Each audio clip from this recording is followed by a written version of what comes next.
Hello everybody, Son Richard with another Vinyl Finds on Record Store Day 2022.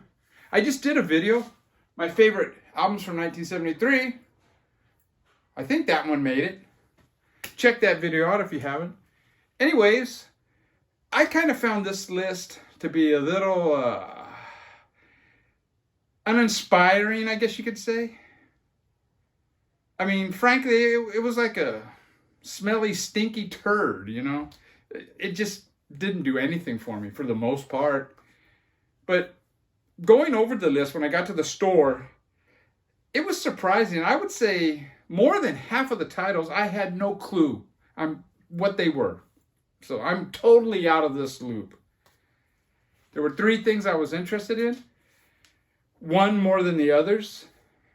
I showed up an hour and 45 minutes after the store opened. There was no line. They didn't have two of the three, but they did have the one that I wanted the most, and that is the Joni Mitchell Blue Sessions, Blue Highlights. Great shot of her right there. And here she is in nature, in her hippie gloriness, as Ryan Kidd would say. But yeah, this is going to be fantastic. They released it's from a box set, and they released an album, one of these archival albums last year on a Record Store Day, and I picked it up, and it was great. So I know I'm gonna love this one, man. Blue is my favorite Joni Mitchell album. It has Blue demo sessions. It has a BBC in concert and a BBC live broadcast, and three of the songs are with James Taylor, who I believe she was involved with at the time of the Blue Sessions. She had just broken up with Graham Nash. And that album, it's got a lot of really deep, heartfelt, emotional feelings in it. I mean, she didn't beat around the bush, man, with her feelings. But yeah, this is going to be great. Really nice album. It was like $25, so yeah, you can't beat that. And it's on glorious black vinyl, which I'm very glad of. I don't know, there's a picture of her on that side. But yeah, this is the one that I was looking the most forward to. The other two were the Lou Reed Demos, 1971 Decca Demos, I believe it's called. Here in the US it'd be RCA. But it's no big deal. I don't need that. I'm not gonna buy it online. I just whatever. And the other one was the Punk 45 I'm a Mess comp. I have a couple of those already, and it's no big deal. I'm not gonna search that one out either. But I did pick up another title. So I did pick up two Record Store Day titles, and I saw this and I couldn't resist. And it's the Gun Club live at the Hacienda, 1983 in Manchester, England. Now, I know this is going to be a pretty decent recording. I have this concert on a DVD. So, yeah, I mean, I used to have it on a VHS, I believe, and then I got a DVD copy of it.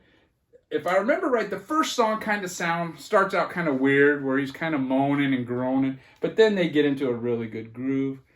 You got Patricia Morrison featured on the cover here, who I refer to as Pat Bagg. Her first band, The Bags. I believe she was the guitar player in The Bags. But yeah, I love the Gun Club. I have a few of their live albums. I kind of regret not getting that one that came out 2 years ago. But yeah. And this one is on colored vinyl. Pretty dramatic. Pretty. And it's got some pictures from the gig, from the live shoot, I guess. It's supposedly been remastered, so I'm pretty sure this is going to be excellent sounding. Better than the one that I got last year, I'm hoping. I picked up a live one from Record Store Day last year, and it's not bad, but it wasn't great recording. And I did pick up one other album there that is not a Record Store Day release, and it's Agnostic Front, First Warning, the United Blood era recordings, New York City, 1983. It has the United Blood 7-inch on it, and that's one that I wanted, so this is a good way to get it. And then in addition to that, you have extended United Blood recording, and then you have pre-United Blood recordings on side 2. I don't know how this is going to sound. I know the 7-inch is something that I really wanted. Here's a good shot of the band. Some more shots of the band. So yeah, this should be pretty decent. I mean, if only the 7-inch is the good stuff, which I kind of doubt. I have a feeling the other songs from that session should be decent. And that's what the labels look like. Yeah, agnostic front. New York City hardcore band. It's in your face stuff, not for everybody. Here's some pretty cool flyers on both sides. With some pretty cool bands actually. Poison Idea, Crucifix, great band from Berkeley. I got 7 more albums here I'm going to show. I'm going to show 10 albums. And this next one is one that I bought off of Bandcamp. And it's from Rocket Records, which is a label that I got turned on to because of Nod and I believe Goat were on that label. But yeah, this is the shrink it came in. It has a hype sticker on it. And what is this called? J Luna or J Zooms? It's a gal from Ensenada, Mexico. She's part of a duo, which the name escapes me at this time. This is a great album. I notified Mazzy about this album. He should hop on it because it will sell out. And this is right up his alley. But I don't think he got it. Mazzy is no longer answering my calls, so it never fails, does it? Coco, leave it! Never fails. But yeah, this is a beautiful album. It's an ambient at times, electronic. I believe she plays all the instruments. It's just a beautiful album. And it's right up Mazzy's alley, man. And I hope he did pick it up, you know. But I wouldn't know. Like I said, he doesn't return my calls anymore. I must have done something, you know. You know how it seems like it's just a matter of time before I offend the Karens and the Carls of the world, you know. And this one is on some pretty spectacular blue vinyl.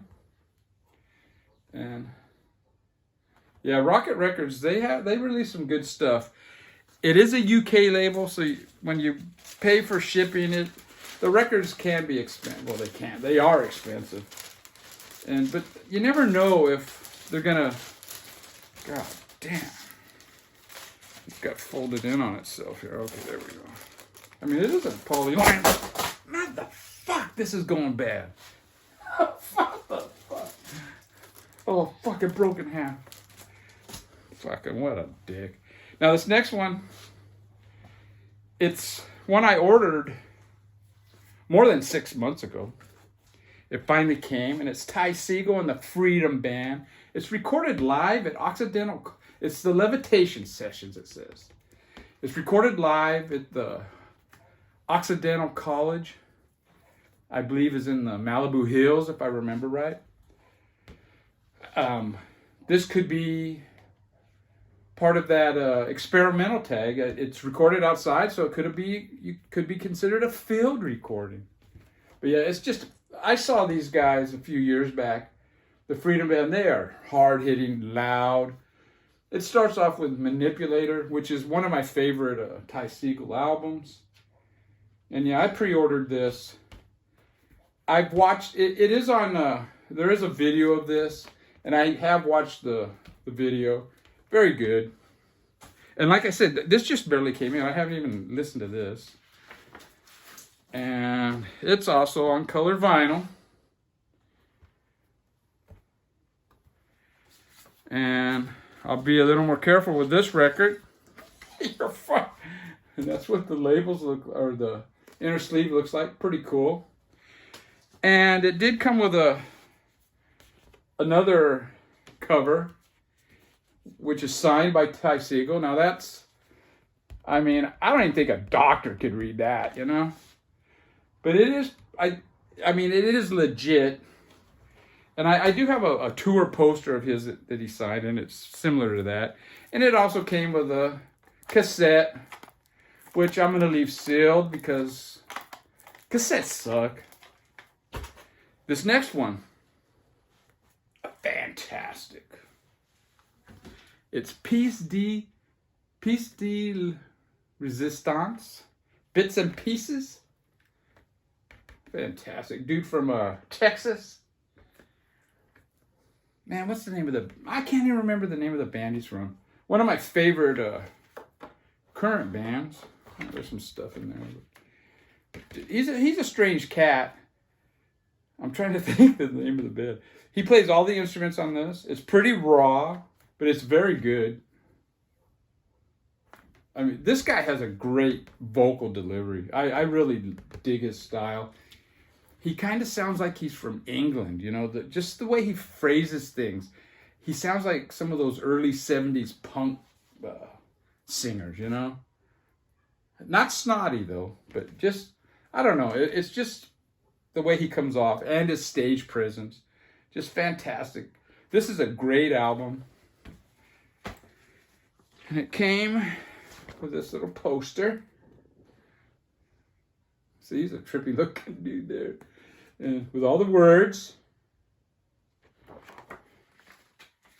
And it has this other promotional poster for this record, which is cool. Usually these kind of things are more rare than the actual insert ones. So that's cool that I got that. And it's on beautiful black vinyl. And I have listened to this. It's fantastic. It's not real fast, brutal punk at all. It's really cool, post-punk sounding stuff. Now this next one is it's more of a hardcore, but it's not brutal. And it's White Stains. It's kind of like a current all-star band of people from other bands in the Pittsburgh area. I bought their 7-inch. I was late to the game. This came out in 2021. And I found a copy on, it wasn't on Bandcamp, it was sold out. It might have been Puke and Vomit Records I got this from. But yeah, fantastic. It's 45 RPM. It goes by quick, man. I mean, it's like a 12-inch extended play, you know? But yeah, I really dig these guys, man. They're really inspiring. I mean, you got Rotten and Screwed, Stomp on Me, Make Them Pay, Strangle You, you know, really uplifting song titles. And this vinyl is actually extremely heavy. It's actually 182.5 grams vinyl.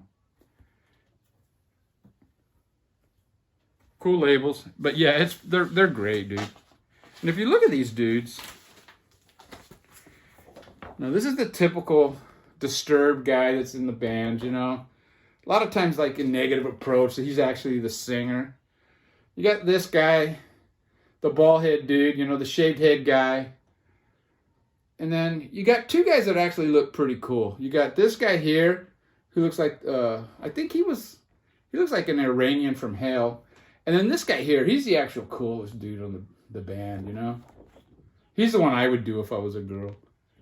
But yeah, fantastic. White Stains. And now the last three, it's a hole I dived into. I've heard people talk about this label. It's Analog Africa. And I just recently watched a Steve Carlson video, I believe, where he was talking about a Analog Africa release. And I believe a Norman Maslow one. And I thought, you know what, I'm going to check out the label. And I think this is their latest release, Saturno 2000, which is cumbia music. I guess it's a style of music that came out, well, it says here 1962 to 1983. I don't know. But it's a trip. It's kind of a cumbia music, I believe. But the DJs, here you can see, they slow the music down. And so it's a slower beat. And, then I guess they sing on top of it or something. Like DJs do. And the same, I guess it was there was a party or whatever in northern Mexico. And the DJ's equipment kind of blew up. And it started, the actual turntable slowed down the rotation. And he kept going. And the kids that were in the audience loved it, man. It made it more danceable, I guess. And they loved it. And at the same time, simultaneously, there were people in Mexico City that were working on turntables that, I don't know, could slow technology where you could do what that one dude was doing. I mean, some people say the equipment used was invented in Mexico City, but it was this town in northern Mexico that popularized it, I guess. It's a double album, just fantastic. I dig cumbia, but this is a weird take on it. A lot of the songs are instrumentals. There's like one where, I think it's like the third song where the dude's singing, and he's basically saying that, and he sings in his voice, and then he's singing like he's supposed to be the female, and the female's like saying, you never have money for bills, you never have money for the food and the groceries, but you always have money for beer, It's pretty funny. And here's like a setup, a DJ crew, I guess you'd call. But yeah, it comes with a really cool book. And here's some of the other releases, from Analog Africa. And what I did, see, it's not even pictured on here, this one. So I ordered this one. And then what I did is I went back and I listened to some others. And I picked up this one. This one here I'm pretty interested in, but it's pretty weird. And then I picked up this one. So I ended up getting 3. And I dig them all. But then the last couple of nights I've been out in the backyard, and I've been on Bandcamp, and I went back to like their early releases and was checking out which ones are still available, And I think it's like this one here, there might be 9 available. There was another one where there's 2 left. So I'll probably pick up some of those. I mean, I'm going to wait till next month because these are not cheap. And these 3 albums kind of shot most of my budget for the month. But anyways, the second one I got was the Cameroon Garage Funk. And that's a pretty good description. I guess in Cameroon, which is a West African country, there was a music, but there was really nowhere to record. And there was this, I guess it was a church. This one guy that worked at the church, he knew when the priests or fathers or whatever were not going to be using the equipment, and he would bring people in and they could record at this church. And most of these are like one-off recordings. They did a couple of songs and that's it. And they're never heard of from again, I believe.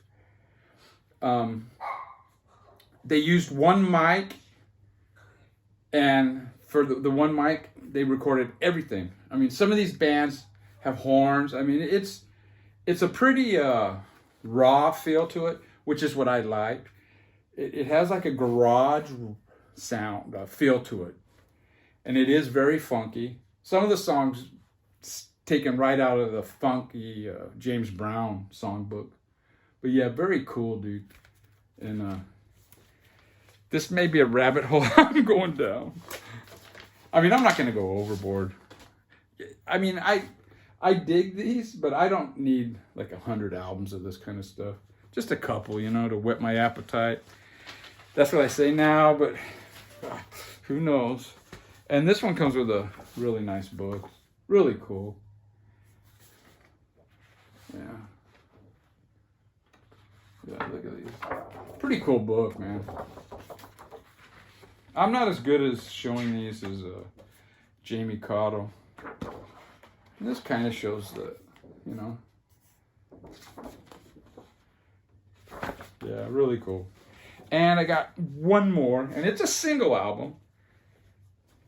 And it costs the same as the 2 double albums, which is kind of was surprising. A bit annoying, but I dug this one a lot. So I went ahead and got it. It's only 6 songs, 3 songs on side 1, 3 songs on side 2.